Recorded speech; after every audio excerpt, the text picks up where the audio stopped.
All right, we are going to get things kicked off. First of all, thank you for coming. Those of you that are in person, we also have about 20 people online. So well attended, I would say, for our first grazing seminar.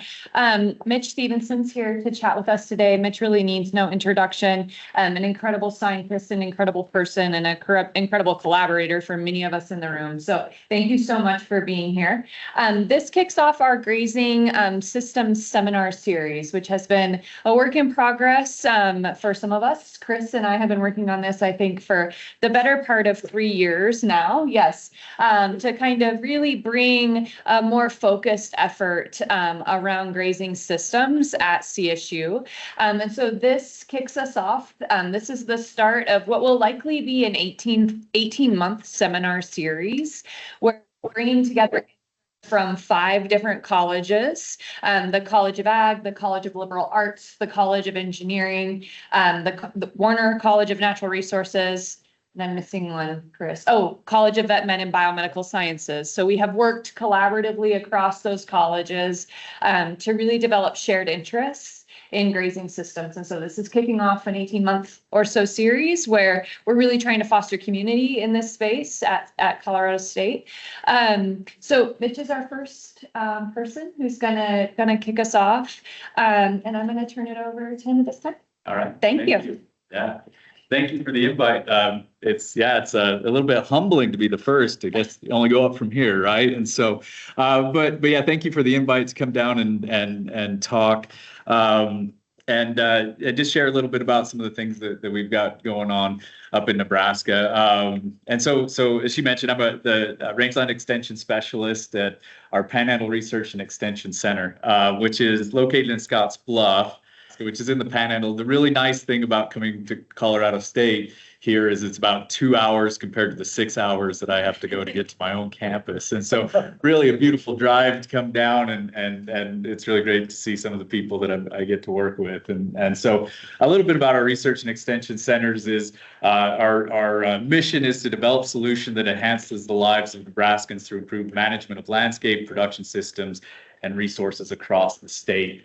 And so we have about 15 faculty that are housed on 6 campuses at the University of Nebraska. And so all of these faculty to varying levels have both research and extension appointments and things like dryland crops, weed science, dry edible bean breeding, soil health, entomology, a number of other fields. And so really a neat environment that we get to work in, I feel. As a range scientist, I know way more than I should about dry edible beans, which are a very important crop in the Nebraska Panhandle. But it's really a lot of fun to be able to work with different faculty in different fields and learn about what they're doing and work collaboratively in that way. And so it was established in 1910 as a USDA research center. That was right when they were getting irrigation from the valley that comes from Colorado's mountains up through Wyoming, and then it irrigates a lot of the valley around Scottsbluff.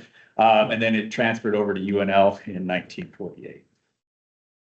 I also do quite a lot of work and help with a lot of the planning at 2 of our research ranch facilities. The Goodmanson Sandhills Lab, which is located in Whitman, Nebraska, and the Barter Brothers Ranch, which is located just south of Bassett. And so these are our flagship research ranches. They're located right in the middle of the Sandhills in Grant, Hooker, and Cherry County for the Goodmanson Sandhills Lab, and then the Barter Brothers Ranch is located in the eastern Nebraska Sandhills, just south of Bassett, Nebraska. And so the Goodmanson Sandhills Lab has had a lot of production, a lot of nutrition research. Things like the Sandhills calving method came from there. They've also done a lot of work with timing of calving, as well as a number of different winter nutrition strategies there. Barter Brothers Ranch, which was donated by James and Clifford Barta in 1996, has been focused more on research and grazing management, ecology, and some really longer term studies in terms of this Sandhills ecology. And so if you've never been up to the Sandhills, invite everyone to come up. I'd love to take you out. I think it's a pretty special place. It's one of the most intact temperate grasslands globally. It's about 12.9 million acres, which makes up about a quarter of the rangelands, or a quarter of the state. It's about half of the rangelands in the state. It's one of the largest sand dune formations in the Western Hemisphere, a very extensive wetland system, as we're very close to the Ogallala Aquifer, and in many of the wet meadows that intersperse there, you can hit water within a couple feet. A lot of different plant species. Most of them are natives, very few invasive species that are there. And as such, because it is sandy, as most of the prairie has moved into cropland, because of its sandy soils, it's remained as a prairie, which makes it exceptional forage resource for beef production, which drives the economy, drives the state economics, is the beef systems, and as well as a lot of the conservation that happens in the sandhills is founded and managed by private ranches, as it's nearly all privately owned. And so you may have heard recently, in the last month or so, we've had a lot of wildfires, and that's taken up a lot of our time lately in working with some of the landowners and talking about options after kind of a catastrophic wildfire season that it's already been. And so the Morrill Fire is the big one in the green that you see here. That one was just east of where Scottsbluff is, and just on the western edge of the sandhills, and moved up into the sandhills. And so there's a lot of concern there. And the big thing about that concern is the sandhill, because of their substrate, there's a lot of sand moving around right now. And there's a lot of worry that's going to cause some problems. A lot of things get thrown around like it's the Sahara Desert now and those types of things. And so a lot of what we talk about is how resilient are these landscapes? What happens when they have disturbances like this, and what it's gonna look like to recover? And if you look close, you can see it's just starting to green up. So I think there's a lot of hope in our grasslands, and that's I think a lot of the message that's out there is just how resilient they are. And I talk about this because preface a little bit about what I'm going to focus on in some of the research. But as you can see, the number of acres that we've had for wildfires far out surpasses anything else we've seen in the last 42 years. We're over, I think, about 840,000 acres right now, which is nearly 500,000 more than the next year closest to that. And so a little bit about fire in the sandhills. Prescribed fire is not commonly used. It's generally seen negatively, and it's oftentimes hard when the county fire chief to sign off on prescribed fires. And so there's a lot of concerns, especially too, about after a prescribed or a wildfire, as to what does grazing look like after that. Lately we've been having people ask that, is it going to be like 5 years, is it going to be 10 years before we can get back out there? Or is it going to be just, can we get back out there this year? It's quite a range of people that are worried about it. And so wind erosion is the biggest thing. Blowout formations is what happens when the dunes destabilize. And the big question is, how fragile are the sandhills? Because oftentimes it gets talked like they're fragile. Well, we know that there was fires pretty frequently rolling through the sandhills historically. This is some research by Valentine that basically they indicated it was probably about 4 to 5 years that fires would have went through the sandhills. So fire is not uncommon to the sandhills, and it's very familiar, I think, to the plant community. So the Barta Brothers Ranch, as I mentioned, it was donated by James and Clifford Barta in 1996, and this is what it was proposed to be. It was become a model ranch to demonstrate proper methods of conservation, grazing, improved range management practices, and as an ideal unit for various applied ranch unit research problems important to the eastern sandhills. And over the years, so it's about 30 years now, these are the general themes that have been happening at the ranch. There's been quite a number of projects used to understand sandhills plant communities and ecology. One of the flagships is a dune destabilization project where they did some pretty fascinating techniques to basically dig down, pull up sand particles, take them back to a lab in Lincoln, and be able to measure how the last time that sand had essentially seen sunlight. And so they have a pretty good idea of when those sands were last moving, which was about 800 years ago, as when the sands were very much destabilized and moving across the landscape. But there's been several events over the last several thousand years when that has happened. But the other things we've done is some evaluating cattle grazing strategies, a number of different projects over the years, some long-term, 10 plus years. And I'll touch base briefly on some of those. And then today I'm going to talk mostly about a collaborative adaptive management project that we started in 2021, where we're using prescribed fire and grazing to better understand how these interact in the sandhills. We have one of the oldest continuous data sets for plant production. This is 25 years that we've been collecting it at the Barter Brothers Ranch. I've been able to capture some really low years, like in 2002, I should say, which was only about 42% of the average production in that year. And then we've also seen some very wet years. In 2019, for example, we were about 1.6 times above the average in our grass production. It's a pretty complex system. When we look at it, it's about 41% of the biomass would be warm season grasses, 29% cool season grasses, then a mixture of forbs, shrubs, and sedges that are present as well. And so fairly complex.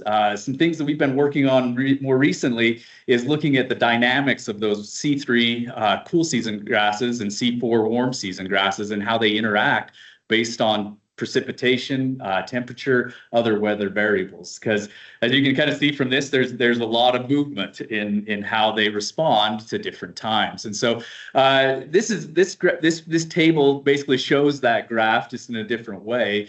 But as you can see, each year, each column would be the different plant functional groups, and the reds would be the years when they're the lowest, the greens would be the years when they're the highest.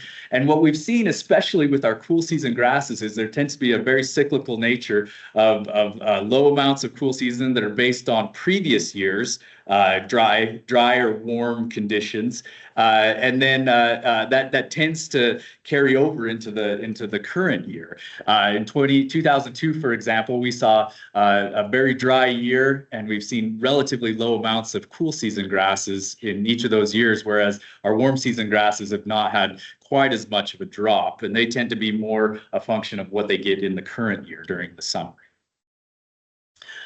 So this has been really a valuable tool data set to look at. As we talk about drought, the big concern right now is that we're rolling into going to be another dry year in 2026. We were able to model what it might look like pretty well by either looking at the number of days with at least 1/10 of an inch of precipitation or the accumulated precipitation over May, June, and July. And that's driven primarily by what we grow from about the middle of the 1st of June to the end of July in our warm season grass production.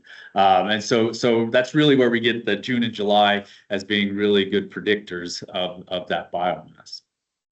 A few years ago, we did some work, but as I'd mentioned, we have a lot of inherent heterogeneity in our landscape with dry dunes interspersed with valleys that at times will reach sub-irrigation. Other times they're just an inflow site where they just have different soil textures as well as soil moisture holding capacity and organic matter. This was some work we did when we looked at essentially the precipitation marginal response, much more pronounced in the interdune regions. If we get a lot of rain, we tend to see a lot more growth and production in the interdunes compared to the different slopes and dune tops that we see on the dunes. And so when we think about this from a management perspective and how producers make decisions on where they graze, oftentimes we see pastures like this that are interspersed with both interdune swells as well as upland hills. And so when we're thinking about it at a ranch scale, accounting for these plant production differences, can aid in better matching the forage supply with the livestock demand. Some pastures you'll see more of one or the other, and how we make some of those estimates as to where we need to be grazing, especially in some of the dry years. And so this was some research that done by Dr. Rayner. It was one that was it was really a neat study, I think, and had a lot of different areas, Colorado and Florida, other places that had these cattle tracking data sets. And so this was data we had from both ranches that we included in this, and essentially it was the cattle selected for the lowlands and flat plains, more biomass, higher quality, and easier topography to get to, and then compared to the open slopes. But at our sites, we had two separate ones: one that had a very low stock density, where cattle were grazing longer time, and one that had a relatively higher stock density, where cattle were moved around in a rotation. And what came out of this study was the predictability of where they graze, but also they're grazing more on the open slopes, and this selection ratio would show, compared to the one at Goodmanson Sandhills lab, which was the much lower stocking density. And so generally a more uniform use of the landscape by these animals.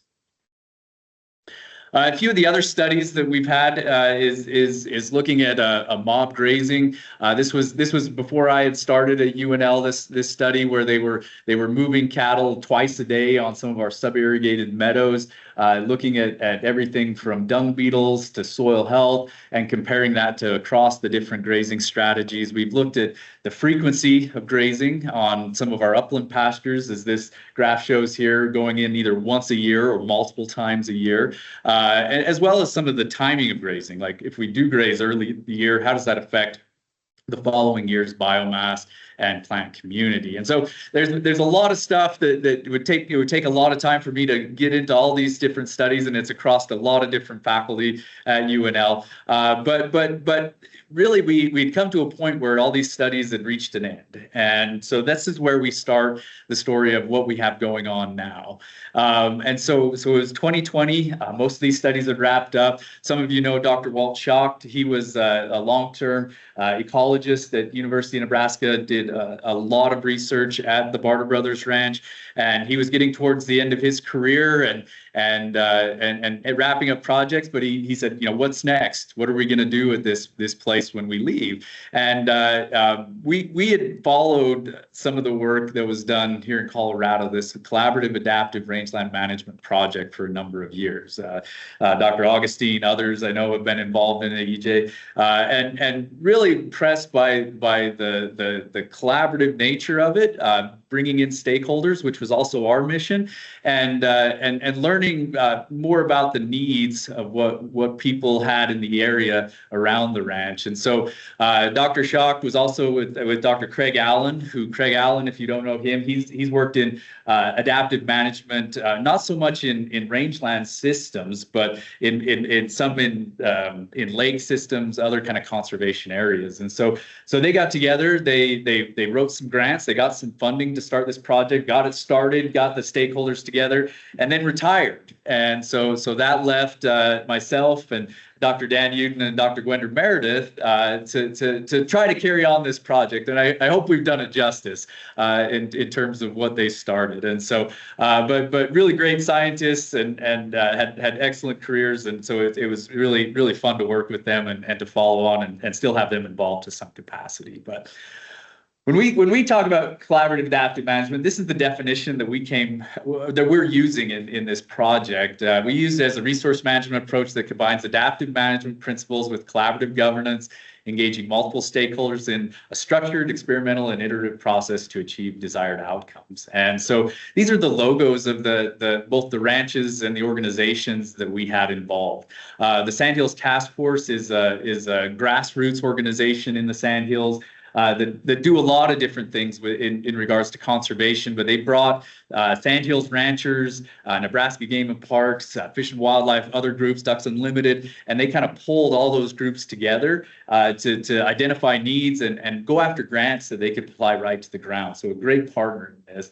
We have groups like the NRCS, Nebraska Game and Parks, the Nature Conservancy, Nebraska Extension, as well as a number of ranches that were neighboring and nearby. And one of the ranches, the Kuchera Skull Creek Ranch, are actually the ones that have the cattle that graze on the ranch. They've had a long-term lease on the ranch and have been excellent partners to work with over the years. And so how do we start it? So we began in 2021. We started with 3 meetings that year where we brought everybody together at the ranch and we spent a lot of time talking. And if you've ever been in some of these meetings, these tend to be long meetings, difficult discussions sometimes. and maybe a lot of silence at times too. But it was really beneficial for us. We were able to bring in some folks to help moderate that. And I think we came away with some good ideas about what our problems were at the ranch, what objectives do we need to identify, and then working towards how we decide what we're going to need to do. A little bit more background on the ranch. So everything you see, these lines, these red, yellow, and green lines, are spaces away from tree rows. So in the eastern Nebraska sandhills, eastern red cedar, which is a native tree, has become a problem. It's spreading out. A lot of this is because of the lack of fire, but it's also because 40, 50 years ago, there was a big push to put in tree rows like this. And the brothers were prolific in planting their trees, and they have awards on the wall that we still have for their conservation efforts to plant trees. They once had a goal of getting the whole ranch lined with trees, and they didn't quite get there, but they sure tried hard. And so 40 years ago, they planted them, 50 years ago, and now what we see is this spread of those trees working their way out of those tree rows. Birds take the seeds, others, and they just migrate out. And so the bands are looking at 200 yards or 400 yards away from those tree rows. And this is what we consider probably the most at-risk area for woody encroachment to come out of those tree rows. And so as we took the group across the ranch, this quickly rose to the top as one of the things that we needed to focus on. If we don't take care of this problem, then grazing is going to be a secondary thing that we do out there, because the trees would be able to basically take the amount of land that would be available for grazing, as you can see. And so this is a general map. Dr. Dan Uden at UNL put this together, looking at the increasing woody transition severity, or how it's moving. And as you can see, there's red spots throughout. Most of it tends to be on some of the areas outside of the sandhills, but in the eastern sandhills especially, it's really moving into some of these areas. A lot of the yellows that you see in the eastern green there is what would be the eastern sandhills. And so as we started down these goals of decrease woody encroachment, increase heterogeneity, and either maintain or improve livestock performance, we quickly came, and this was probably brought more by the more conservation type groups, was that we needed to be doing more prescribed fire research on the ranch to help manage that woody encroachment. And so I grew up in the sandhills, and I would say that the sandhills are a fairly fire-averse area. Prescribed fire.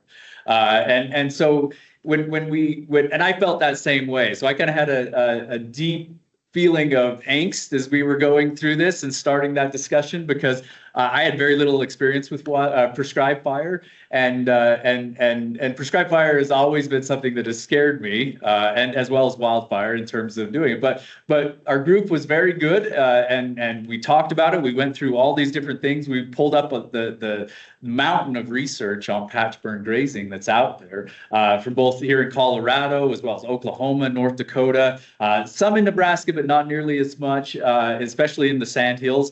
And we talked about it. We went through, like, what would we expect to see out here, and how that might be different. And this is where we started to see some disagreements. I'd say from a lot of our ranchers who were maybe a little bit more like me, they felt that this was going to cause more harm than it would do good, because it was likely going to cause destabilization of the dunes. And so that was a big fear that we talked about a lot. We pulled together this mental model, and this is from Dr. Gwender Meredith, who's a social scientist at UNL. And this ended up being a lot of the averages. I think we probably got too many averages in this and not enough of the extreme views that might be there. Because the zeros would be no expected impacts. The negatives would be the negative impacts, and positive the positive, and the different things that we looked at there. And so the dune stability one was one that we came away with no expected impacts, but that was an average of people that were like, it's going to destabilize, to no, we've seen plenty of fire to know that it's not going to. And so the big things that we were concerned about, though, was the extreme wind, extreme rain events, and some of the erosion that might be there. We documented some of the conversations, which looking back now was really neat. I don't have a social science background, but I value it tremendously more and more in just capturing things like this. One of our rancher stakeholders said, I think we sit down as a group and we get a little too Nebraska nice, like, oh, we don't want to do anything too risky. But she said, this is the place to do it. And I want to learn something astounding. She wanted to push the system, essentially.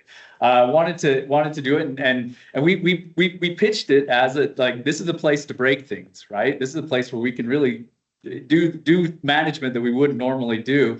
And one of the other ranchers says, that's the concern I have with this. Even saying that made the hairs on the back of her neck stand, because the comfort level would be to get cows off of that, right? After you burn, that would not have cows off of it, and to let those warm season grasses grow.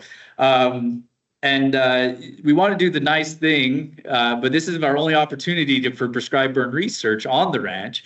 That's where she was struggling to say, if we're doing the extreme, or not, are we going to capture this information if we were to be more conservative too? And so really good input made us kind of shift our design a little bit so we could try to capture, well, what if we did prescribed fire and then waited till the middle of the growing season before we had cattle out? We weren't able to do that exactly in the study, but we were able to see what the plant response would be. And so after we kind of identified those main objectives, we brought it back to saying, okay, what are we going to put on the ground? And the objectives were to incorporate prescribed fire into management of Bark Brothers Ranch to control the woody plant encroachment, and then to also evaluate a patch burn grazing management in the sandhills for both the heterogeneity of the landscape as well as livestock performance, comparing it with our kind of standard management, which at the time was a 4-pasture deferred rotation. And so this is our first fire that we put out there. Had a lot of conversations with the neighbors, had a long conversation with the county fire chief. And really, we owe a lot of gratitude to the Nature Conservancy. Chad Blado up there, he's in Valentine, Nebraska with the Nature Conservancy, exceptional prescribed burn manager. And when I told the fire chief that they were going to be helping us, he's like, oh, okay, I'm okay with you guys doing it now. He wouldn't have given it probably just us, which I don't blame him, because we didn't have the capacity there to do that. But with the Nature Conservancy's help, it really was pretty phenomenal. I'm very grateful for them in helping us make this a reality. And these were some funny conversations I had with the local ranchers. It was right along a pretty busy county road, and it's not busy is relative, right? But the middle of sandhills are not very busy, but it was where neighbors traveled a lot. And I remember having a long conversation with him, and he was just like, are we really going to do this? Because we turned out May 25th that day, and this is what it looked like. And he was concerned. Yeah, and rightfully so. And so we had a long conversation about it, and I think he used some other terms about what he thought about it, but he was willing to go with it, and I appreciate them being so willing to try, right? And it really helped to have that input overall. So this was our design, and so a little bit on the design. It was that. I better check and make sure I'm not going with that. Okay. A little bit on the design was we wrote up a design to do it at a smaller scale. So each of these pastures is 160 acres. They go around. The middle study is the dune destabilization project, which was all fenced out. But we started with dividing these pastures in 4, presenting it to the group that we would burn a quarter of the pastures and we'd replicate it within each of those pastures. We got a lot of feedback from the group that this was not reflective of how they would manage. They said, if we're going to burn at the whole pasture level, and we wouldn't burn these smaller areas. And that became very important, that they wanted us to do it at the pasture level. So we had 8 pastures, and so instead of doing it in a number of replicates, we expanded it out that we would have our burn system, patch burn system, and then we'd have our deferred rotation system as opposed to having smaller areas within those. And one of the things that came up that really inspired us to do this was a lot of them said, if I burn my pasture level, could I do something like this and just open the gates? Would cattle utilize this as a way? So if I wanted to do this management, I could burn this pasture, open the gates, and have them graze a larger area. If I felt they were getting too much, I'd just close the gates on it, and then they could graze the rest of it. And we thought, well, that's a great idea. And I don't think that's really been looked at that way or researched that way. And so this is where we went to with it. And so we burned approximately a quarter of the area each year, starting in 2022, 23, and 24. As you can see, there are different months that we burned in. And a lot of that was due to burn bans in the state, especially in 2023. We weren't able to burn until May. So some variability in when we were able to get fire out there. And then we planned to burn in 2025, but with the burn bans that went clear till June, we weren't able to do that. We burned in these months, then we typically turn out in mid to late May every year. And so we turned out the same time as we would normally, mid-May to mid-September. And so this is what it looks like in terms of the pastures, and then our deferred rotation, which was the W pastures, which we moved one to the next over about a month in each pasture. Had 177 head in the patch burn pastures, and then 77 head in the deferred rotation, stocked at the same level of about 0.6 AUMs per acre. And so what we were going to monitor was eastern red cedar control, plant functional group biomass, weight gains, and patch selectivity. And so I'll jump right into the results here. So our precipitation in 2020, or between this period, we started very dry. In 2022, it was one of our drier years, as you can see in the gray dashed lines there, compared to the blue line, which is our average. In 2023 and 2024 tended to be much better precipitation, although in 2024, it really dried out, and that's what brought the burn ban, an extremely dry winter that lasted until the next June in 2025. So eastern red cedar mortality, one of the questions is a lot of times people thought that they'd have to stockpile forage because they wanted to get a hot fire going through there, basically to kill these tall trees. And I think if that's your goal, and if you have a lot of tall trees, that's probably true, and probably what you need to do is to have more. But we wanted to look at it from the standpoint of we wouldn't have to defer before or after. We could just keep grazing the landscape the whole time. And so after this was the third fire that we did, the third year of this, that had the most cedar trees in it. And so we went out, or I should say, we had a graduate student, Hannah Allen, that spent a lot of work out there counting the trees and whether they were dead or live in this. And as you can see, a majority of those trees were about 1 foot or less. Upwards over half of the trees were there, and we had decent kill on those. Over 85% of those trees were killed in that. But as we go down and much higher, over 3 foot tall, we didn't see nearly as much mortality. And we did have to go back out and mechanically control those trees that were over that 3 feet. Mainly it was because as they grazed, the cattle would oftentimes get around those trees and graze down all the vegetation around them. And so fire wouldn't work up into the upper stories of that. So this idea of does prescribed fire and opening gates work to attract cattle to the burn patch, or would they not go through the gates, or would it limit their movement? This was the first year of the study that we did. We had GPS collars on 8 to 12 in most years, and as they moved around in that first year, they spent over 36% of their time within that patch that we burned compared to those other areas. This is what it looked like in the other years. Somewhat variable between the years, but generally speaking, they spent most of their time within those burn patches in the different years. And this is what it looked like as cattle moved across the landscape. So this is just turning them out, and they'd only been out a few days here. But as you can see, they really didn't have any problem finding the gates and moving around those areas. Dr. Derek Bailey, who was my advisor for my PhD, did his PhD here, and he did some kind of neat work looking at cattle in mazes, how they were able to find rewards. And it's generally a similar concept that they do a pretty good job, and these are young cattle that move around. So we've recently had the student's been working on this. She's been developing some step selection functions, looking at how they utilize this landscape over time and over the years. We used topographic position classes where we classified the areas as either lowlands, open slopes, which are in the green, and then dune tops, which are in the blue. And so it's an elevation gradient going from low to high. And this is some relatively recent data that she's come up with, and looking at how that changed over time. And so when we turned cattle out, there was a lot of attraction. This relative selection strength, if it's over 1, that shows that they were really attracted to those areas that were burned. In June and July, so the first 2 months of the study, cattle spent a lot of time on those burn patches. By August, that had dropped, and they'd started moving to other areas of the pasture. I think this is generally what other people have seen too, is that attraction generally declines as you go along throughout the growing season. This is some other work that she has in looking at comparing it with the deferred rotation that we have. This is an unburned patch in the current year, or the unburned patch, and then a burn patch in the current year. And some of the things that I think are kind of interesting about this is that lowlands tend to be equal across the management strategies. Cattle spent pretty equal amounts of time in the lowlands, regardless of what we did.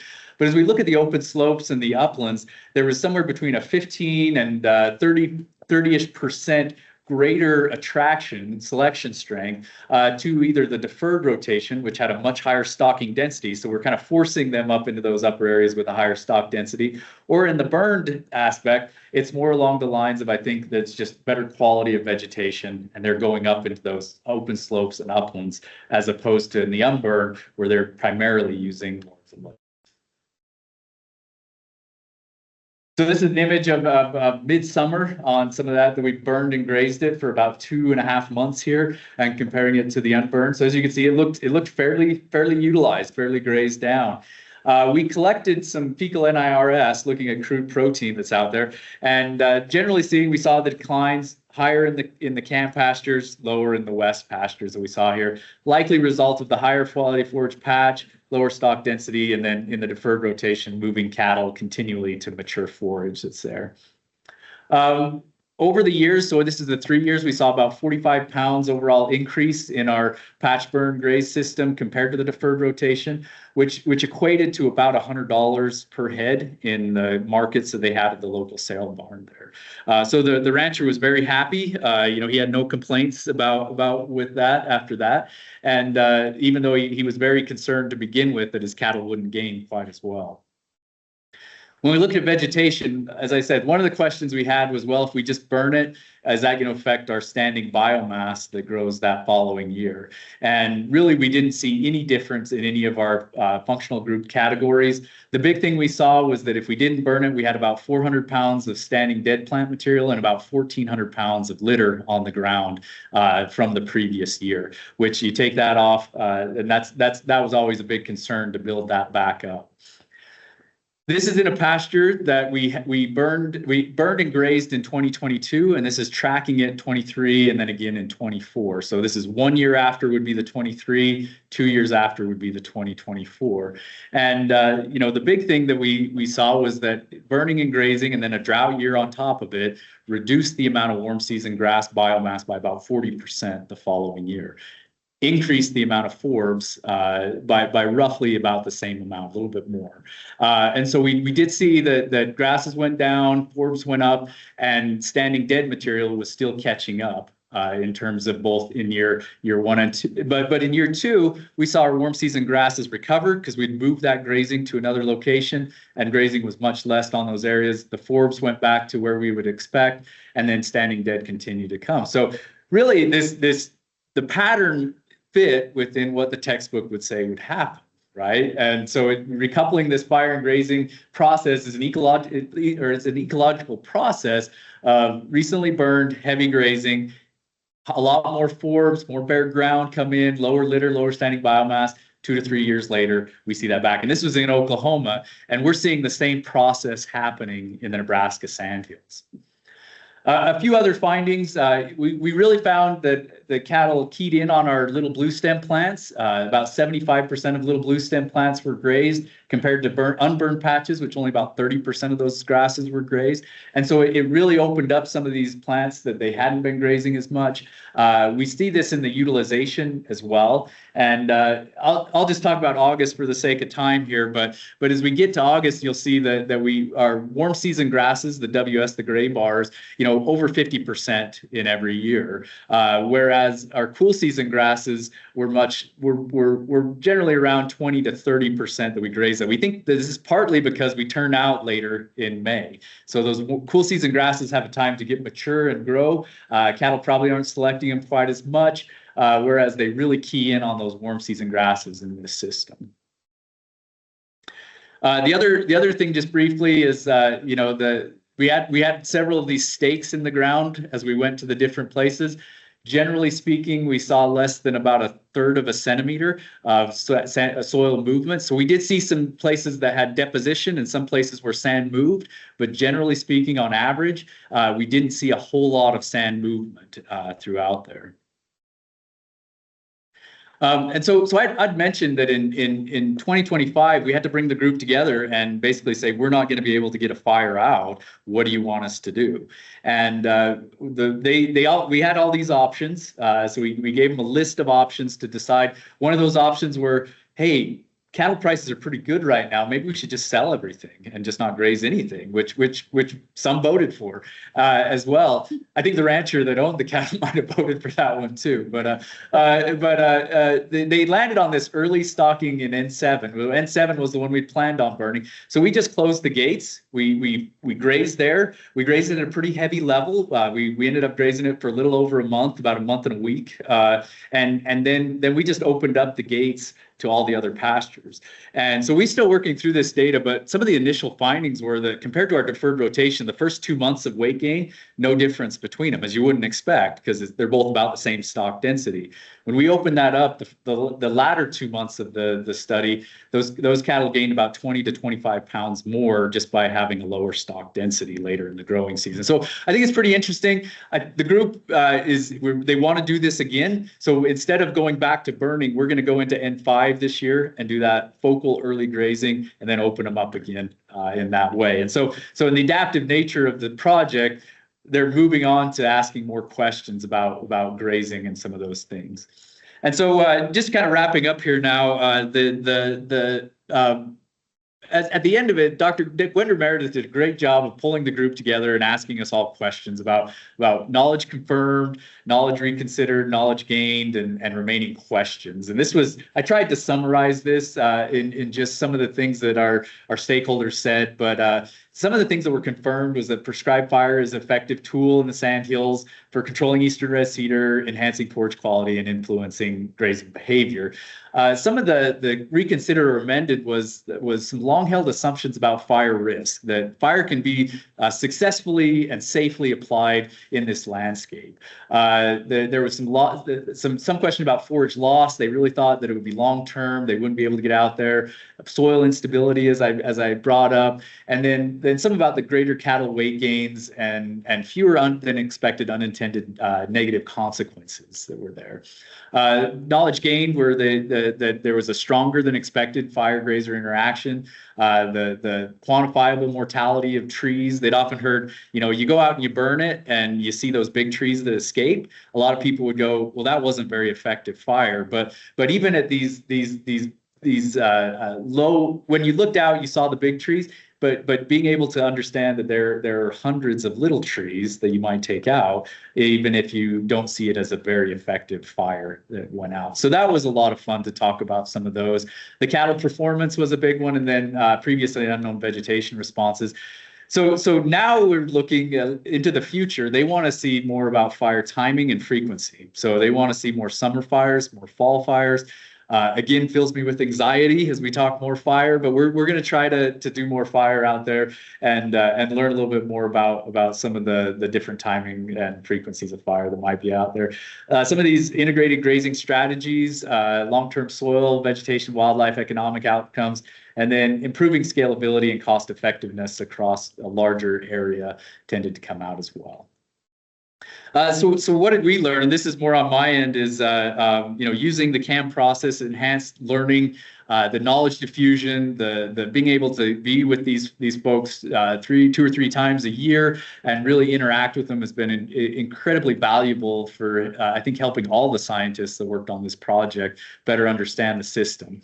What we've learned is that it's important to build capacity to address these management challenges. So when we had to put prescribed fire out, we all of a sudden learned what it's like when folks ask land manager to put it out, because we had to figure out how to make it work. And that was really good for us, I think, to understand the challenges, the difficulty, the what you need to do to get that done as well.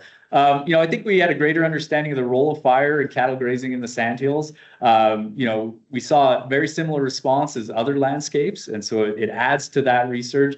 We also saw that it could be done maybe in flexible ways, or maybe a little bit different ways that might fit within ranchers in the area there. We did ask at the end, I was like, all right, who's ready to start burning? And we had one person that is already burning a lot, that was big into it. And then some of our conservation groups, I don't think we persuaded the ranchers to jump in just yet, but I think that they were very happy to see that we didn't break it as bad as they thought. And so we changed some paradigms in that regards. So then just going back to the multiple new projects on stakeholder discussions have come out of this, and we have a whole bunch of new things to do. And that I'll just leave you with this, is that if one of our stakeholders wrote an email after our last meeting this November and just said, it's really great to sit with a bunch of smart, reflective, open-minded people and brainstorm ideas. Not every meeting I go to has that kind of creative back and forth discussion. I left feeling invigorated, and that's probably been our most rewarding thing to come out of this, is that others in the group feel that way as well. And so thank you for letting me come today and talk about these things. And do we have time for questions? Okay. Yeah. Sorry. Let's get Mitch a round of applause. Okay, so we do have time for a few questions, but also keep the questions coming if they're on chat, and then we can move into the lobby too. This group can, to talk to Mitch. Any questions here for Mitch? Fun. Yeah. Go for it. Go on. Yes, I have maybe two questions for me. Is important. What sources of financial in this kind of project, when you don't have exactly what activity you will implement or what outcome you will obtain, because it's very interactive with different stakeholders, how to approach to financial sources to present this kind of project, and how is the approach that you use, especially to understand, at least for me? Yeah, so the ranch has a foundation account, and so that was used in some capacity to kind of self-fund it some. But we had two grants. We had a North Central SARE grant, and there's also a Nebraska Environmental Trust grant, which actually is monies that come from the state lottery, goes into account. So this is where we got started, and Walt and Craig were the drivers behind getting those grants. And so that's how we got started with it. On a rancher's perspective, there's a lot of funds through Working Lands for Wildlife in the Eastern Sandhills, and NRCS has some funds. The Sandhills Task Force gets a lot of funds through this Nebraska Environmental Trust, other sources. And so if folks are really interested in getting prescribed fire out, there's a lot of opportunities that they can go after to help cost share that to some capacity. And I think the second question is the methodological approach. When you have stakeholders with very different opinions, what is the appropriate, or in your experience, the approach to find a potential activity or just a potential strategy? Yeah, and we had to learn a little bit, because sometimes I think when we started, we weren't probably as the governance wasn't probably there as much, where some of the louder people in the room spoke up, and we said, is that what everybody else wants? And maybe some folks just didn't say anything, but then later on they were just like, I don't like this, but we kind of learned that we had to like when we changed, list out the options and then put it to a vote. And and usually we do a ranking type vote to say which one's your top three, and then weight them that way in terms of our management. Great. We are going to get pushed out. I do want to thank Mitch for coming. It was invigorating. I agree. So great to hear. I also want to just call out to the Department of Animal Sciences and the College of Ag Sciences, AgNext Animal Sciences and the College of Ag supported Mitch together to come to this. So just sharing the collaborative nature of that. Mitch, if you don't mind going out into the lobby so that everybody can follow you and probably ask you a ton of questions, that would be great. But we'll get cleaned up for the class that's going to follow. So thank you. One last round of applause.